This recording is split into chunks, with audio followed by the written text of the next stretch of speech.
And we're live. Well, hello again, everybody. Yes. Welcome in to the Tim McKernan Show, QFTA. Timothy Michael McKernan from the Longo Biggs Studios, which are my basement, which is my basement, which is my basement, my basement? Is? I think it's is. We'll talk about that more. Jackson Burkett from the Hubbard Radio Studios, where he is fresh off of doing Balloon Party. Jackson, my understanding was both of us were off this entire week. What came to pass that brought you into the studios today? So today I got yesterday I got a text from Mike Ryder, who's the executive producer. Midnight Rider, executive producer, 101 ESPN. Yeah, and he texted me, he said, hey, we're going to plan on doing the producer party where we have Matt Rocchio, Marshy Marsh, and the Playful Posse. Good Morning Grant. Bradford joined the fray today. Really? Yeah, Bradford was in there today. So we had all the cooks in the kitchen. And I hopped. He said, you want to hop in? I said, you know what? That sounds grand. I can still sleep in, come in, do an hour, hang out with the guys. And then you texted me a little later and said, hey, you want to do QFTA? I said, perfect. I'll be here anyways. Well, come on in. The water is warm. You got to do a little balloon partying today. Jackson and I and all of TMA will be back on Tuesday, January 2nd. I was leaving the Blues game last night, took my wife and my older son, and a gentleman said, I'll be listening in the morning. I said, you're more than welcome to, but I'll be sleeping when you're listening, so you'll have to wait until next week. I have, as is the case, I love the week in between Christmas and New Year's because I unplug, I relax, I sleep in till 8:30, which is pretty aggressive for me. What's going on with you? You're a man in love still, I assume. Things are going well, and certainly going well in that department. And nice. I'm really invested on that. I appreciate you. It's just sleeping in, which is lovely. Having some leisure time just to hang out. Really. What are you doing with your leisure time? I'm legitimately curious about this. This isn't polite conversation. I don't make polite conversation. No, I know. What I've been doing, first thing when I wake up every morning on this is hit the gym. Get that going. Get some sweat going. I've been doing a lot of reading. I've been doing a lot of book reading, a lot of book learning. Hanging out with my friends, like you can go get beers with your friends at like 8 p.m. and not have to worry about being all messed up in the morning. Like just doing and there's friends in town who usually aren't. So that part is nice. Just like having nights back, where you can like stay out and drink until like midnight and not have to worry about it has been big for me. So last night, my older son, who usually only gets 2 periods of Blues games, made the request to stay for all 3 periods.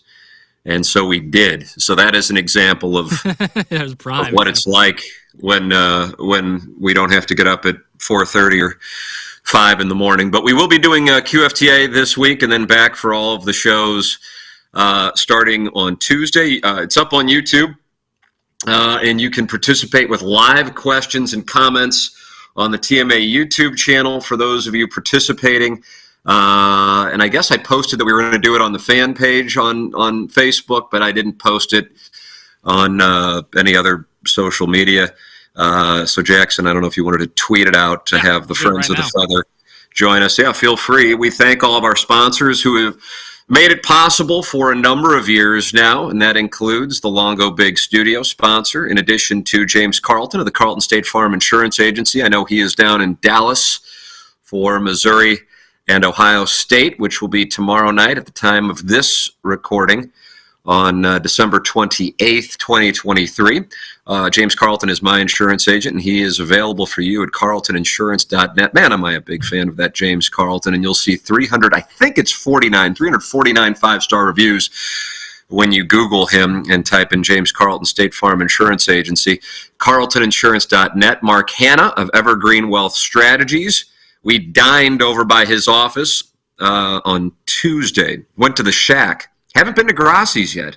Went to Adriana's. And I think we're going to do like a sandwich shop world tour here over vacation. So we will be hitting spots between now and when we return to work. Mark Hanna is online at evergreenstl.com. He is a first-class individual. Seth Goldcamp, Design Air Heating and Cooling. I had a listener DM me last night, had an issue with his furnace, and is immediately booked it at designairservice.com to work with the great Seth Goldcamp and his staff of Design Air Heating and Cooling, official HVAC provider of TMA and this Tim McKernan Show podcast, and, of course, 7 o'clock hour sponsor on TMA and also the official automotive provider of the Tim McKernan Show and TMA, and that is Munganess St. Louis Acura and Munganess Burkhardt Alton Toyota, online at stlouisacura.com and altontoyota.com, and they make this podcast possible. Let me go into the YouTube chat just to see what the people are saying. How was the YouTube chat today on Balloon Party? I didn't necessarily look today. However, was that for like fear reasons, or you just didn't have who was running the board? Were you running the board? No, Good Morning Grant ran the board. Good Morning Grant. And then Rock ran point because, he's warmed up. He just did 3 hours of radio. He's ready to rock. And sure. Who's doing the opening drive this week? Today it was Randy, Brooke, and Rock. So I don't know if anything changed on that front for this week. Not positive, though. But I was in your chair today, which really felt special.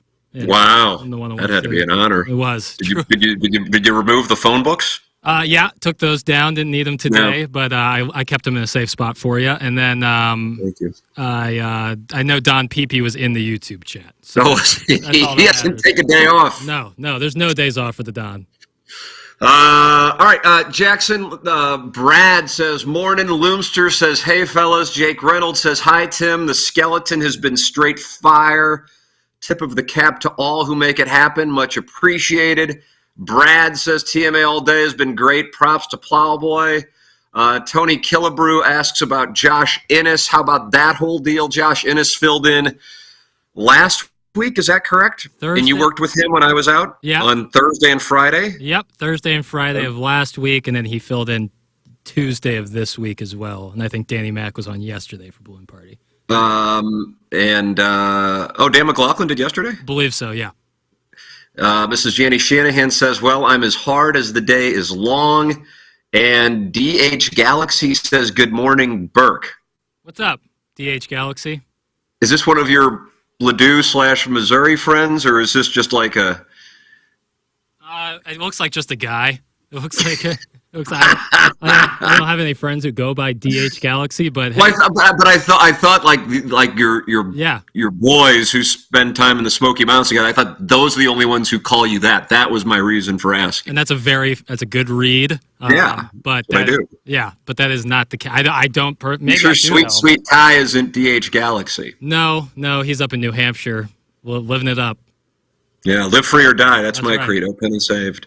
I got a bunch here. I think I told Jackson this before we started. Maybe I said it when we were recording. Hell, I don't know. But my son has a hockey tournament this afternoon, and so we have a hard out at 12:15. So I'm going to get in as much as we can, and then I will return to vacationing here in the Hamptons. And then we'll all be back together on Tuesday. Let's see. All right, Jackson. I'm going from the email to start. 1, 2, 3, 4, 5. You get the choice, and you just name a number 1 through 5, and then I will pick it. Although, again, I could just theoretically pick whatever I want. I am a man of honor, and I will respect that. So you give a number 1 through 5, and I will read in that order in my email inbox. Take your pick. Let's go with number 2, Tim. You're going with number 2. All right. That comes from, let's see if he gave his name. He did. He just gave his first name, Dan. Hey, Dan. And he says, hey, Tim, one of the things I've noticed in the news recently is the deal sports teams are trying to, or rumored to be, putting together new stadiums, usually outside of downtowns, where the team either owns or has a significant stake in the ownership of the entertainment surrounding the stadium itself. Basically similar to a ballpark village situation, but now every team seems to think it's a must-have. I can only assume this is being done in suburban locations because it's easier to acquire the land for the area around the stadium, and cities can only afford to kick in a certain amount toward new buildings these days. So The best way to maximize revenue on games days, if you can't afford to put in a ton of the insanely expensive amenities, then the way to squeeze more out of your fans is to control all the amenities around the stadium. Examples of this I see in the news recently are the Chicago Bears, Dallas Mavericks, Washington Capitals, and Wizards. Yeah, that's a recent one, super recent. I realize this is pretty long-winded, but my takeaways from this are, number one, what does this say about the future of downtown stadiums and possibly the death of downtowns in general? And number two, how long before the St. Louis Blues catch on to this and begin working on a project like this away from downtown? They seem like ideal candidates for this new type of stadium, given that the city probably can't come up with as much incentive-wise as someone in the county, and also because there is next to nothing in terms of fan entertainment currently surrounding Enterprise Center. Thanks, I'll hang up and listen. That comes from Dan. Dan, it's a wonderful observation. I think it's astute. I recall sometime, not in 2023, but before 2022, maybe 2021, I made an observation that at the time received, I guess, pushback, I don't know, backlash, an official social media, term. But I think it wasn't necessarily because people, when they think about it, disagree with it. I think it's kind of one of those things that is goes against some form of dogma. And so that initially will oftentimes, by a healthy percentage of a listening audience, be met with resistance. One of my examples over the last 15 years that I cite is writing a column on InsideSTL.com. I think it was August of 2010, and I wrote, it would make essentially, I mean, this has been 13 years now, but essentially it would make no sense for the Cardinals to sign Albert Pujols when he's a free agent after 2011, operating on the premise that he is going to be paid a ridiculous amount of money because it would be fiscally irresponsible. That, of course, now, I think most people would agree, was correct. That's not, I didn't write it, of course, based on results, because what are we, Jackson? We don't kink shame, and we're not results-oriented. Right. But it just struck me as very obvious and logical. However, in August of 2010, while Albert Pujols is having this Hall of Fame career, to write in St. Louis that the Cardinals should not sign him after he's a free agent in 2011, following the 2011 season, was met with, people were stunned by it and, or for whatever reason, pissed off that I wrote it.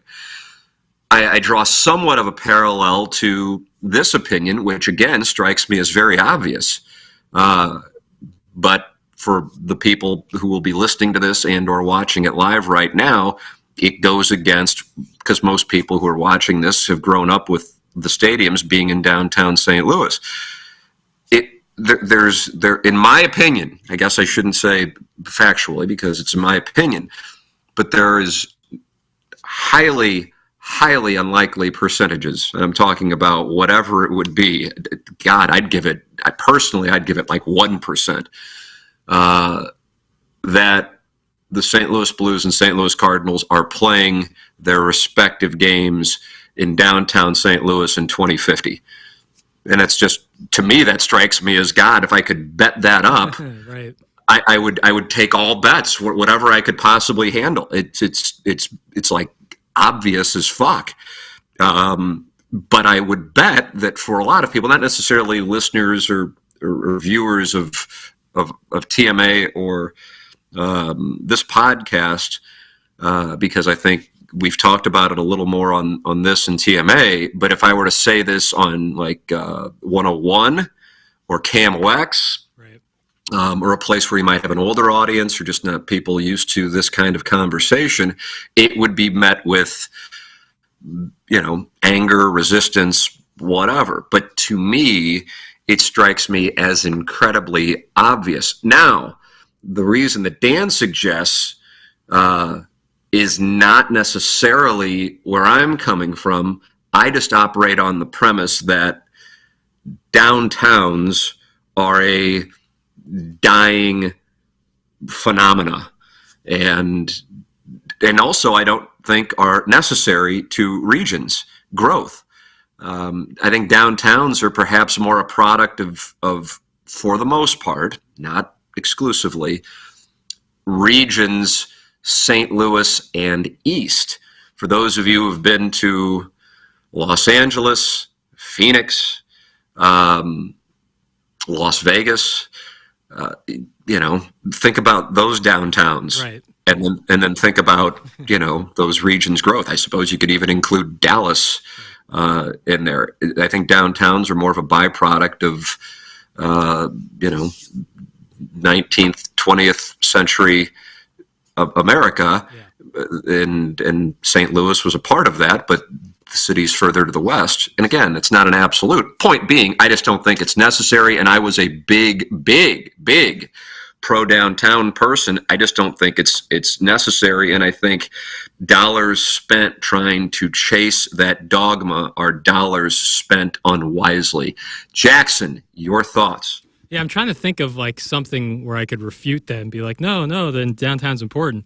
But I like Dan's point about the entertainment centers around sporting venues. I think that's huge. I think it's a massive moneymaker, and I think all stadiums going forward, or at least most, are going to include something like that because people want to hang out before and after games. And if you have something right there, it'd be really nice. I think in an ideal world, we would have all of our sports teams playing in the shadow of the arch in downtown, but practically, logistically, it would make more sense if you're trying to acquire more land and be closer to a population center that you would build it, again, closer to a population center where you could get more land for more stuff and make more money. Atlanta and what the Braves have done, and have done quickly, with moving out of what was Turner Field to now, is it Truist? It was SunTrust, and I think it's Truist. Yeah.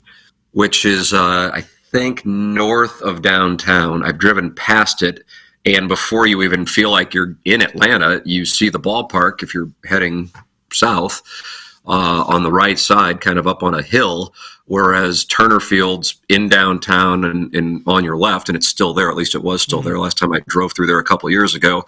And the reason for it was to move the population. That way, the hockey tournament I'll be going to here in 40 minutes is in Chesterfield.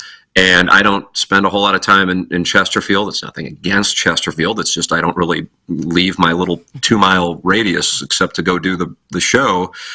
And I'm out there and I'm like, this is where the population is going. Now, I allocate a percentage or two to the possibility that these built ballparks and stadiums would be in downtown in 2050, which, that's not that far off, as kind of crazy as that may sound, 26 years away, because I think there is a possibility, which may be counterintuitive at the moment, that land, buildings, whatever you would want to use in St. Louis City would be so cheap that you could experience a rebirth because of that, because sharp investors would see that as an opportunity to buy low and then potentially redevelop that right now, which is, about as burned out as it can get. And again, this is coming from somebody who lived on Washington Avenue for 3 years and loved it,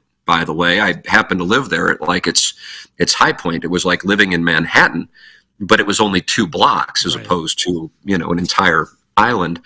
So that is a possibility.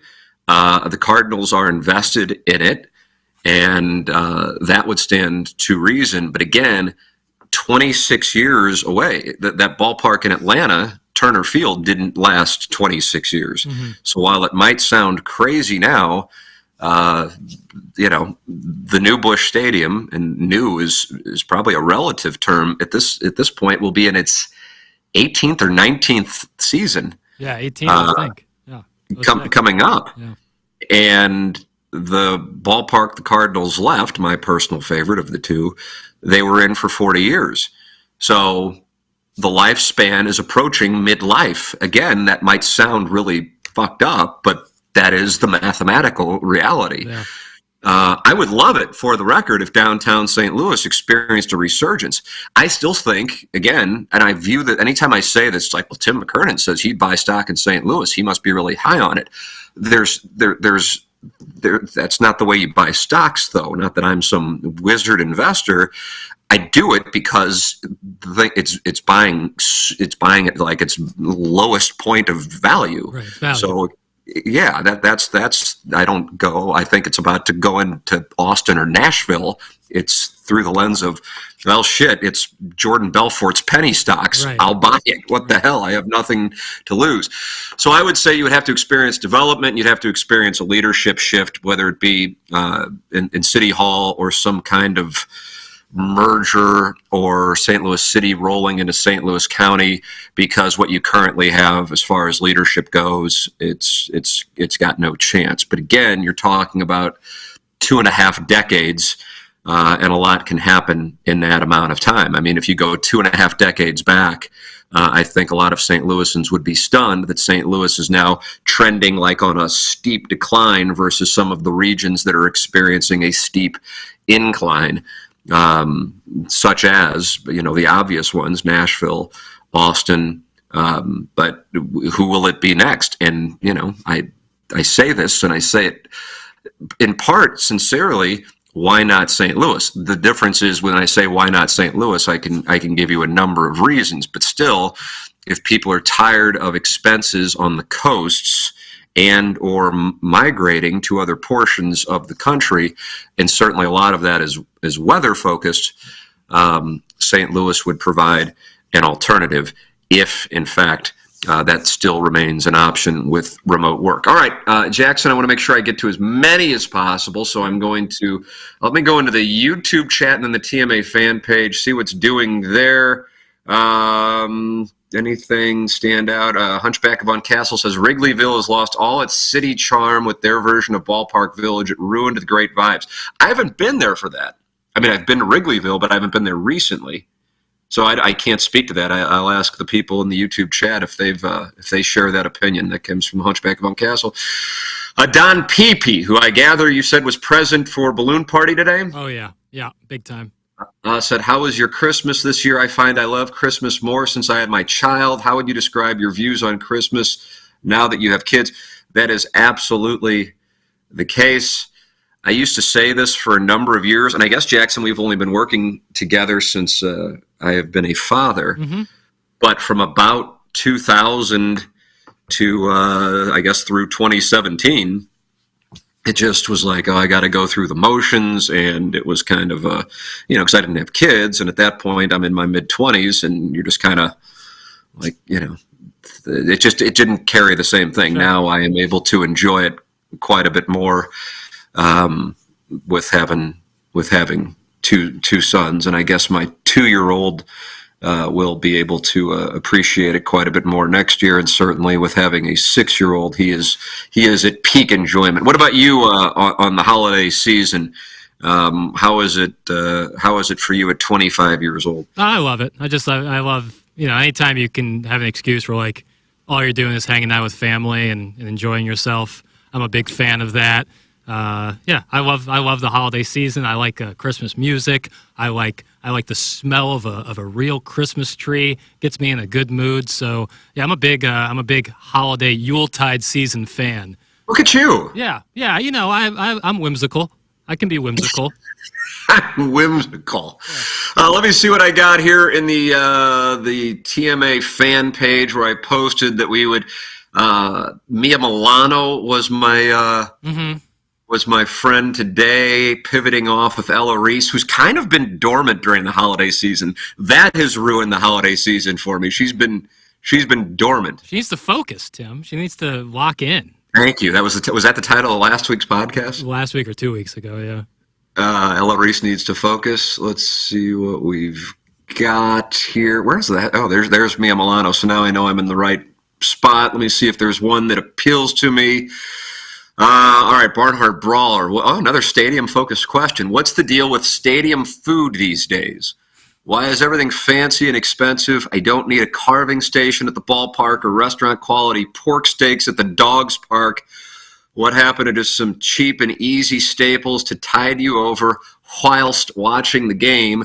Now stadiums have to have these crazy amenities, and it really grinds my gears. What do you think about it? Are they doing too much, or am I just a cranky poor? That's from the Barnhart Brawler. I do, like, for example, I went to Enterprise Center last night for the Blues and the Stars. It did not, I just, even though we were sitting right by Shake Shack and High Point and Chicken Out, I'm just not going to, me personally, eat there. But that's because I am fucked in the head and eat on a schedule and all of these things to maintain, what clearly is a St. Louis 10 as far as appearance goes, and just really trying to balance my lack of height with a combination of a lack of cellulite. That's really what I wake up and I look in the mirror with my goal. I also, just being real blunt with everybody, I just don't know if the quality would be the same at one of these venues. Is that right? And since I don't eat there, I don't know that. It's simply speculative. Is that accurate, Jackson? I don't know if you sit there and pound Shake Shack when you go to I know you go to a lot of Blues games. I was at the Enterprise Center Friday night for the Bragging Rights game. That went well. Right, I was about to say, don't float a bluff my way that you went to a Blues game. No, but I've been to one Blues game this year, and I won't name the restaurant, but the quality of the food was not near what their flagship brick and mortar store is accustomed to. It was much worse.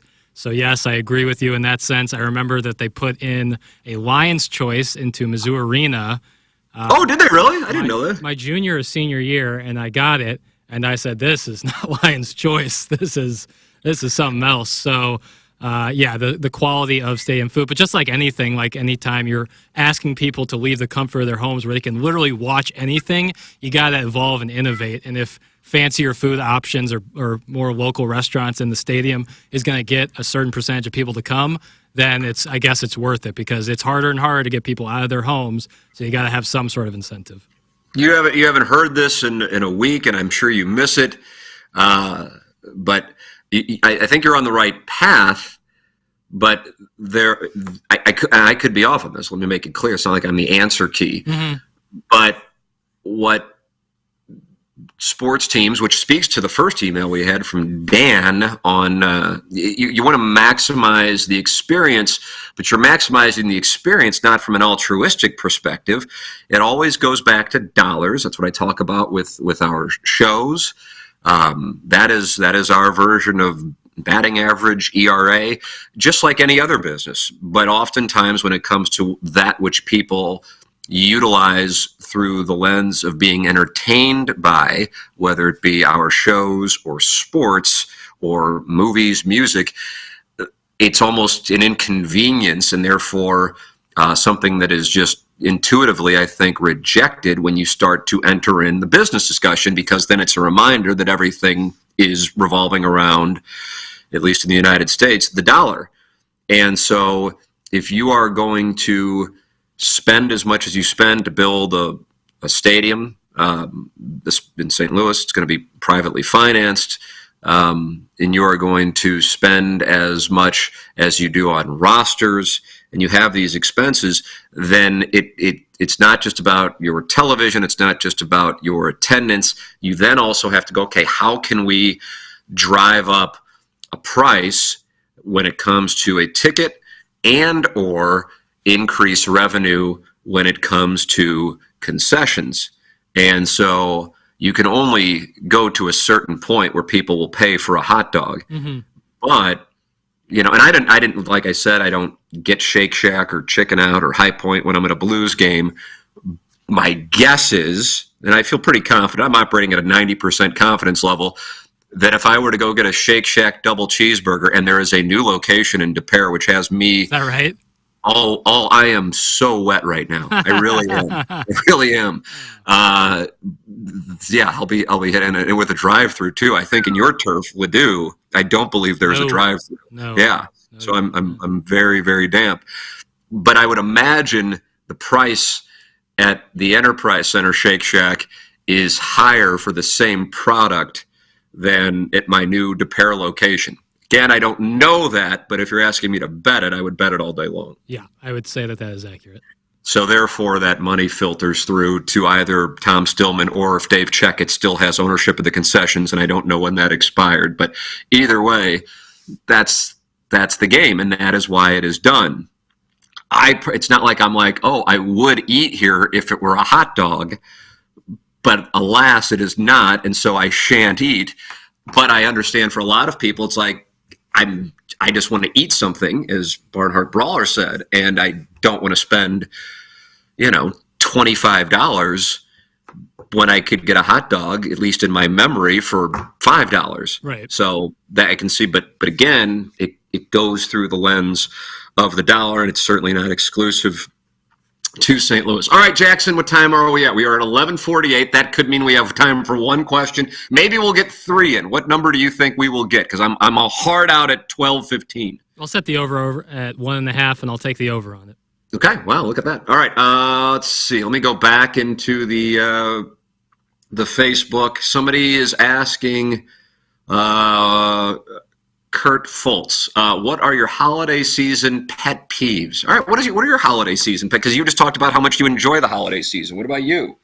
Holiday season, I think that there is no more boring, pointless, similar to is a hot dog a sandwich than asking is Die Hard a Christmas movie. I have no interest in discussing that, ever talking about it. That's another social media. Oh God, it's like it's the equivalent of LeBron fuck off MJ. category. Yeah, it's I don't care. You can call it whatever you want. Call it a Christmas movie. I don't care. That well, you're really digging deep. Mine's going to appeal to more people, I think. But I got to tell you, I don't even know if I think I've seen the movie Die Hard. I don't know. Whatever. It's one of those. I don't know. Right. Gus Johnson's The Second Coming because I'll get likes if I tweet it type of take. Right.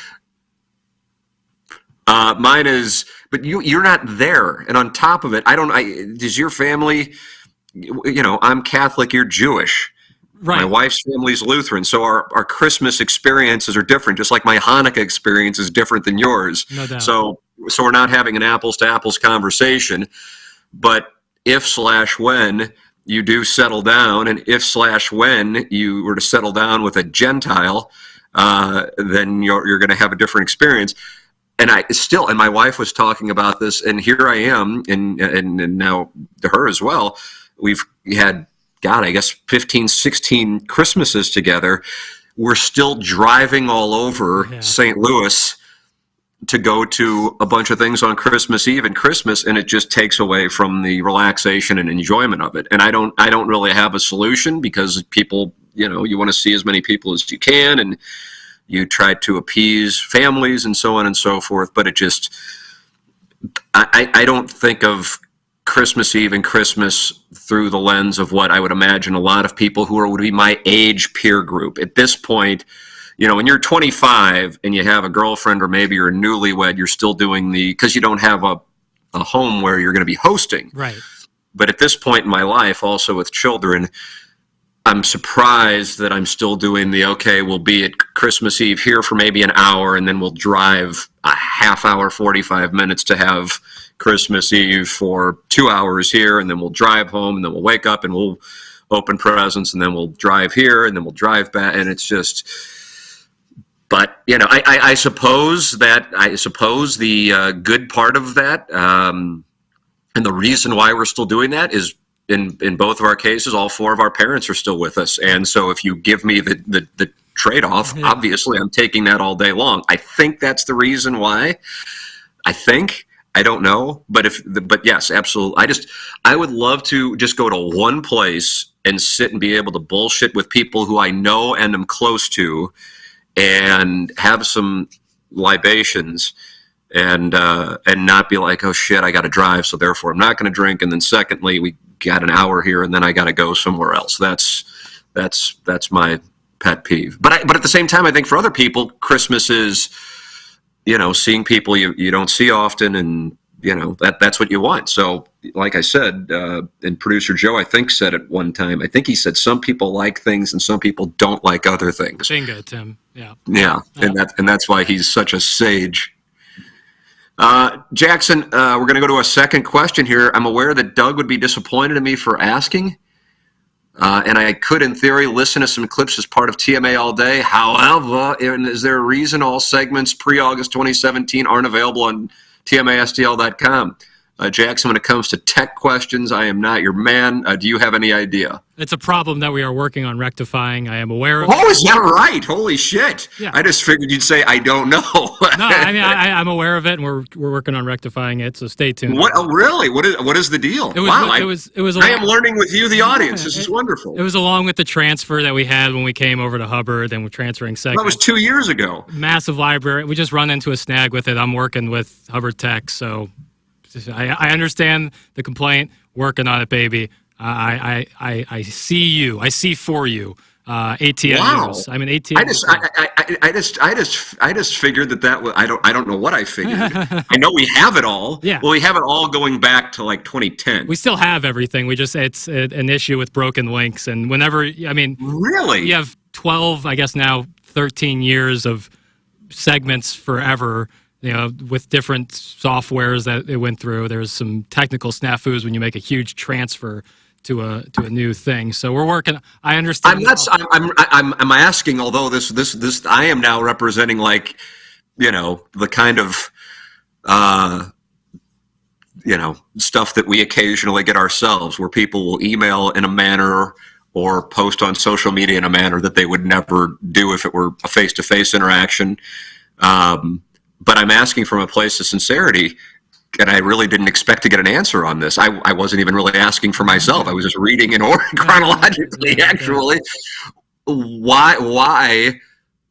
It's been 2 years, so why isn't it done? Yeah, fair question. I would love to be like... And I don't even think it's your responsibility, actually, so that's why I'm surprised when you said we are working on it. I'm like, oh, well... I feel an obligation, but I'm not just following up for the audience. I'm legitimately following up for my own interest. No, I get that. Not that that I go back to listen to clips of myself, but I'm just curious. No doubt. Yeah, if it was like solely like I do all of this and it would be up to me, I could give you a great answer to it. But I am working with people who also deal with thousands of other shows, not thousands, but a bunch of other shows across the area of Hubbard. So I'm working on it. I apologize. It's been too long. And so it's on me because I have not put it high enough on my priority list. But I know from like a digital department standpoint, and this goes back to when I said things are prioritized based on dollars, no money. I mean, literally zero is made off of TMA all day. And you can just, I think Doug likes it when I say full stop. Yes, he does. Big full stop. So as far as a priority, it's just not there. And then this is not KFNS where, we're one of 4 shows or whatever. You have just in St. Louis, God, I would guess, I don't know, I'll say 25 shows. Maybe I'm off on that, but and then you multiply that by 8 markets. So then now if we're going to say each market has 25 shows, then the math is pretty easy. You're talking about 200 shows, and priorities are going to be given to that which is responsible for revenue. And TMA all day, while it certainly can be a source of entertainment for, I don't know, maybe any number I would say would be pure guess. And something that can get the plowhawk going when the skeleton is brought up, it exists essentially because we were going on to a radio station, and as opposed to playing music on 105.7 HD2 all day, the thought process, we'll just make it TMA all day, and then people who are fans of the show, kind of like the Howard 100 thing, can listen to what was a rebroadcast of that day's show and now just best ofs. So that's the reason for it. Is not like, we'll generate this much revenue off the live show, and then we'll generate another, 25% of that from TMA all day. The essentially entirety of the annual revenue for TMA comes between 7 a.m. and 10 a.m. I suppose the percentage that I wouldn't allocate there would be events.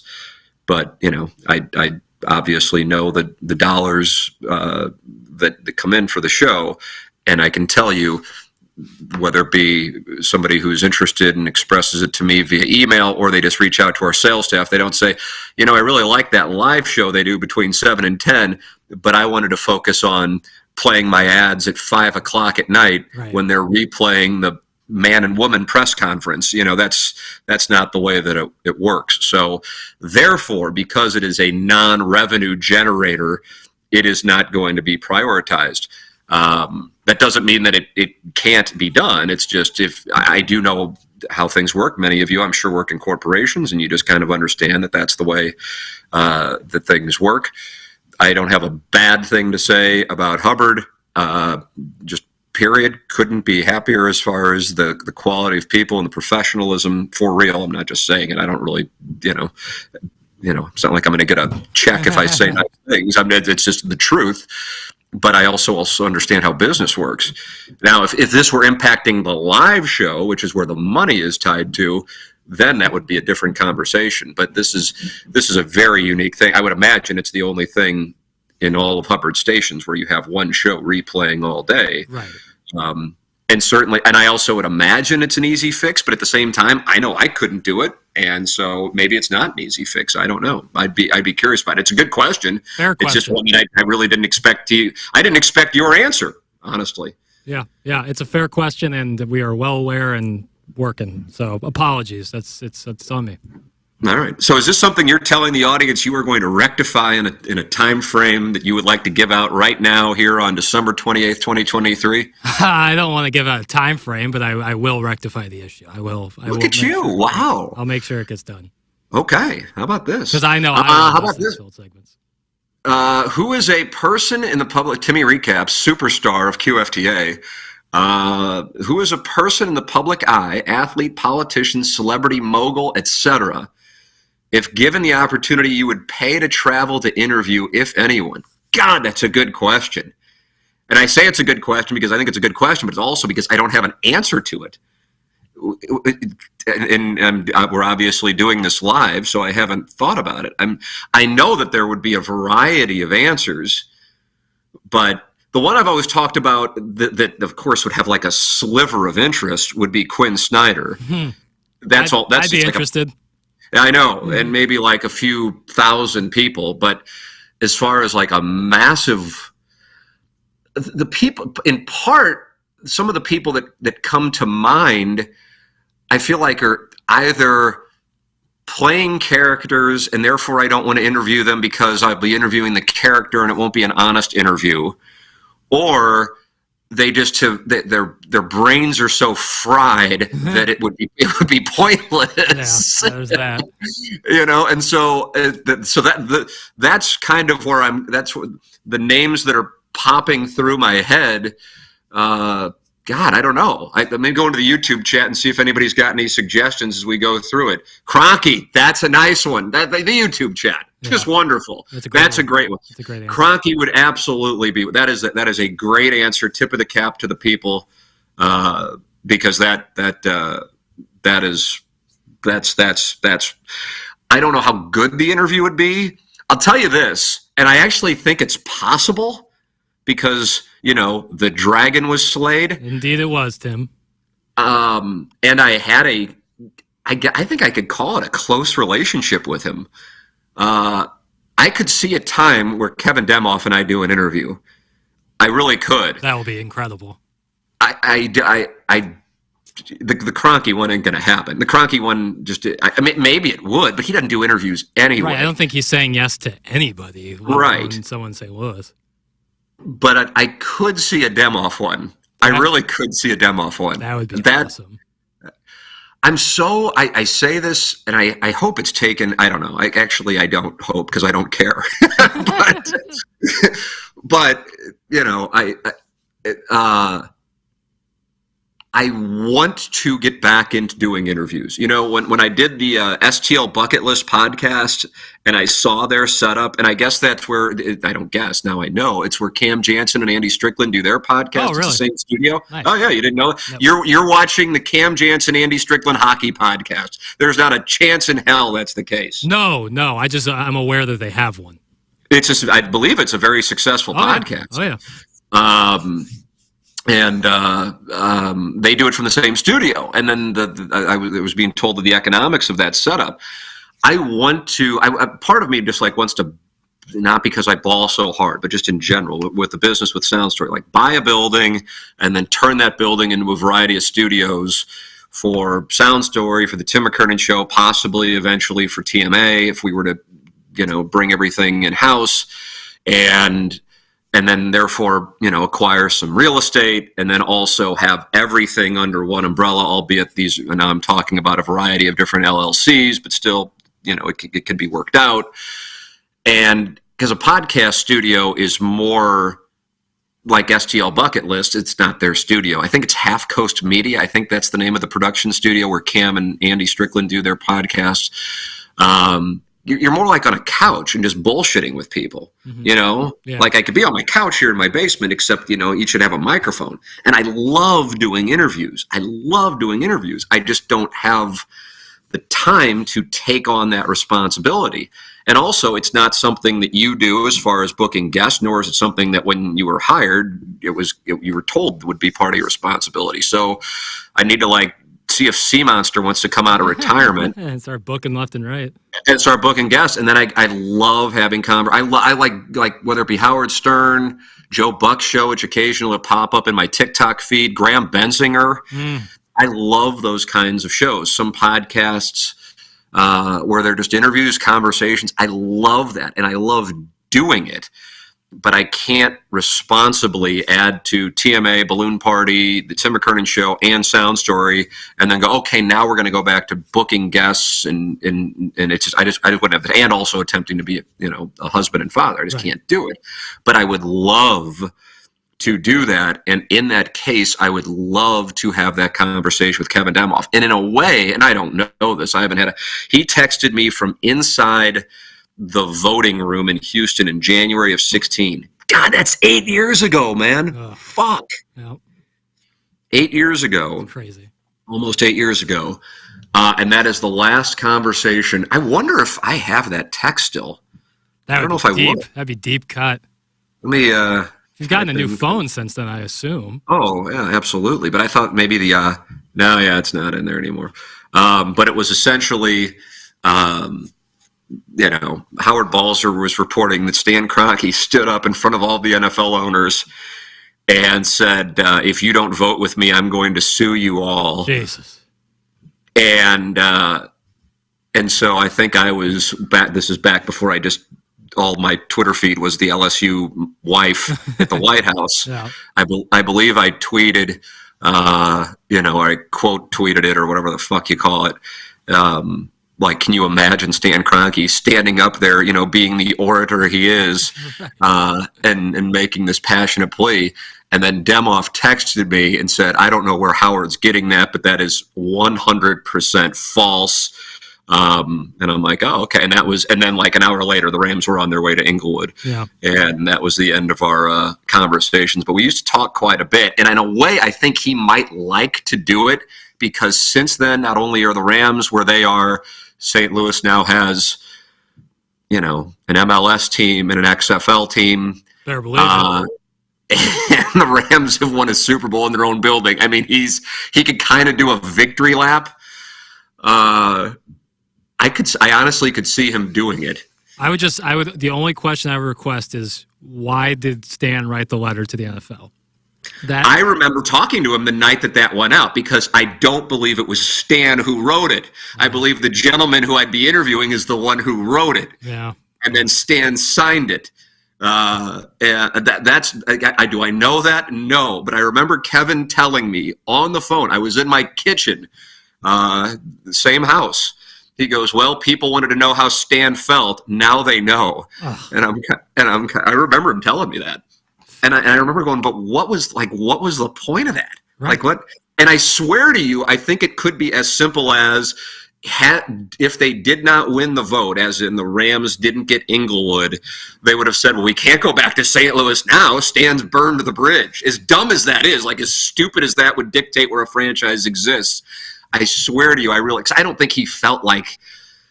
I don't think they felt that. I think they thought the government here was incompetent, and if anything, that's a unifying take. Yeah, Yeah, tough to argue that one. And it didn't have a lot of foresight, and that a lot of people from St. Louis didn't realize how Youngstown trajectory St. Louis is/was, and they were trying to wake them up. Right. But I really believe that it was more about, hey, fuck off, we can't go back to St. Louis after Stan wrote that letter. That's what I think, and it's not like anybody's told me that. That's what I think. All right, 12:07. Time for one more question. Manchild79 says, yep, I'd ship the role that Kevin wrote that letter, B. Manchild and I are on the same page. Alan Dadeville says, I'm still waiting for the Pat Maroon, David Freese podcast. Oh, it's great. It exists. It's great. I wonder if people now think I was just making it up. I've listened to it. It's great. Oh, but the thing about it is Pat won 2 more cups. Yeah. Like, it's dated. Yeah, it certainly, there's a moment. But when I don't even know when we did it. It's like 4 years old now at this point. I think we did it in June of 20. But some of those stories are as evergreen as they can get. Yeah. And then also I feel like I need to like circle back with both guys, more Freese than Pat, because Pat is just kind of like whatever, he doesn't give a shit. But Freese now I think has 3 children, and he's just like living he's a golf addict. I don't know. I mean, there are some stories in there. And I don't say this because I do plan on, but I just got to hey guys, remember when we did that interview? But there were certainly some topics in there that, at the time, and Freese talked about stuff because Pat was there, and Pat talked about stuff because Freese was there. If it would just been me interviewing them individually, no way we would have gotten that. But they played off each other because they were in Anaheim together. I think one of the best ones was they were both fucked up at Mike Trout's house playing like Madden or something. Yeah. You're right on that though. Like having them both there, like open, like it's almost like them like one-upping each other with ridiculous, and then both ganging up on me on my lack of athleticism and height. It worked really well. It was a good 3-way. Yeah, I liked it. And I was it was a wonderful 3-way. That's what I'm always looking to participate in. That's right. But yeah, like when my older son, met Pat, who was kind enough to meet up with a friend of mine who passed away nearly a year ago today, matter of fact. I was a hockey kid when the Lightning were in town, and Pat was on the Lightning. He, met up with this, I believe he was around 12 at the time, and his daughter, and then a couple other kids, and my son was one of them after the Lightning's morning skate. And Pat still with the height shot on me, and my son couldn't have found it more amusing. And he loved it. And I'm like, how do you even know the fact that I'm, relatively speaking, a small gentleman? And by the way, I'd be real careful about laughing about the bald shit and the height shit, because there's a good chance that you are looking at your future. Yeah. The whole thing called genetics there, young man. Right. You got half of this. Now, I hope he gets my wife's genetics, but hey, there's a chance, that he's sitting at 5'1", bald himself here in like 15 years. So it's going to be a motherfucker. All right. What do we got? 12:10. I probably should land the plane. Anything else, Jackson? I'm scrolling through. We got Missouri, Ohio State tomorrow night. I was talking with someone this morning who said, he's down at the Cotton Bowl. And he goes, by the way, I've had a bunch of people ask me if I wanted to go, and I said, no, why would I want to go to that? And I feel like if we were doing the show this week, this would be a source of consternation, because you are either living for tomorrow night, Missouri, Ohio State, or you are, it's an exhibition game, and I don't really, and I fall more in the latter category. Like, if Missouri wins, I won't be on a high, and if Missouri loses, I will still fall asleep, probably we're watching Peaky Blinders. Do you watch that? I know you. Oh, yeah. I get the sense you use Cillian Murphy, so I had a feeling I'd get that reaction. Watch the next couple seasons and tell me you wouldn't use them. Oh, we were, my wife and I were kind of irritated. We went to the Blues game last night and stayed for all 3 periods because we were too tired to watch another episode. We've only watched a couple episodes. So we're already in love with the show. Don't get me wrong. Yeah. Subtitles are necessary, and that comes from a fucking Mick like myself. It still are necessary. Why was I talking about this? People are getting a chance to watch QFTA play out live. Oh, that I'll fall asleep watching Peaky Blinders or The Office. We're also rewatching The Office tomorrow night, and my mood will not be impacted in any way whether they win or lose. I'm not saying that to say I'm above it. I'm saying it to say it's such a shame that this is what college football's quote-unquote postseason is. I mean, look at Florida State. They're going to have 19 guys who are a part of that undefeated season not playing against Georgia. Last I checked, yesterday it was, they're 19.5-point underdogs. I mean, it's not the same thing. And I saw Gabe, and you know I love Gabe. Right when I saw that tweet, I thought of you. Oh, so you know what tweet I'm talking about? Yep.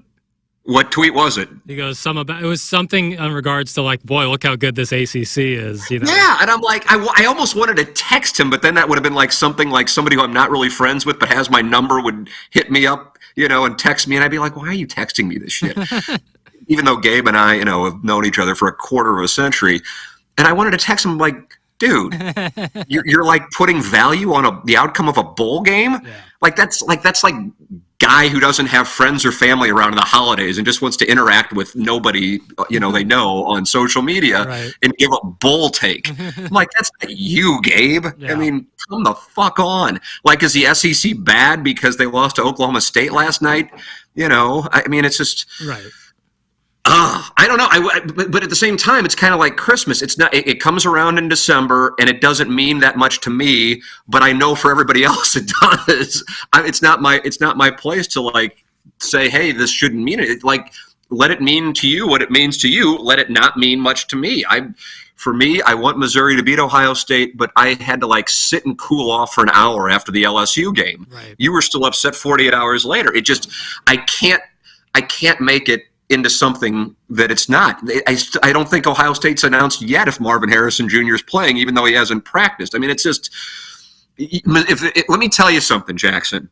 If Missouri and Ohio State were playing tomorrow night with the winner going to the Final Four, which is what it would be next year at this time, I would be beside myself right now. All we would be doing is talking about the game. Yes. But because it's the equivalent of the Cardinals playing the Marlins in Jupiter in February, I can't, for me it is, I can't sit here and turn it into something that for me it is not. And I saw Ohio State sold like less than 2/3 of their ticket allotment. Right. I mean, that's, so if Missouri wins, wonderful. Ideally, they finish in the top 5 or top 6 in the country. That's great. If Missouri loses, it will impact me like a college basketball loss. And I'm not saying that for you, but like for me, a college basketball loss in the regular season. It just doesn't have that. By the way, I also know I am in the minority when it comes. I think I'm like in like a 10% minority. Like I think it's 90-10, and I'm in the 10% minority.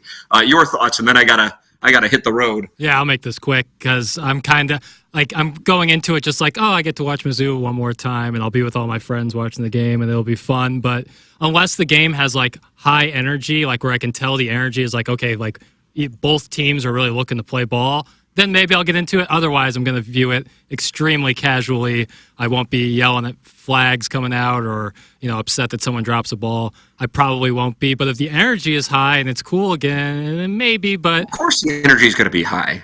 Like on both sides.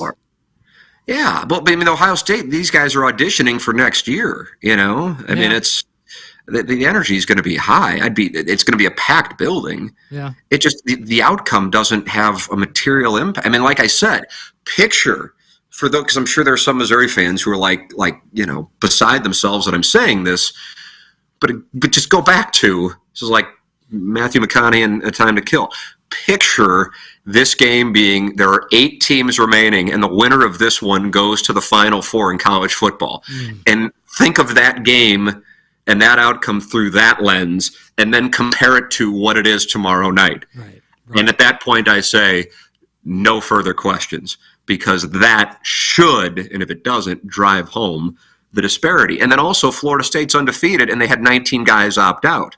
So, they're playing in the Orange Bowl. I mean, it's just a shame. But here's the thing, by the way, it's been this way for a very long time. It's just getting highlighted now. It's like I got rid of my landline in 2000. People are like, wow, that's kind of bold. And now who the fuck has a landline? Nobody. But the reason for getting rid of the landline in 2000 was the same as it is in 2023. You don't use it. There's no point. I just happened to be, at the time in the minority. Point being is I'm smarter than all of you, and I'm ahead of all of you on things, and you should listen to me. I think that's the title of today's podcast. I think it's just I'm smarter than you. I think Just leave it at that, and I think people will gravitate towards that type. I do. I think it's a way to make me even more relatable. Jackson, I got to go drive and watch 6-year-olds skate around with no particular direction. It sounds like a blast, brother. All right. Wonderful to talk with you and see you. And we will speak with everybody on January 2nd. For Jackson Burkett, I'm Tim McKernan. This has been the Tim McKernan Show from the Longo Big Studios here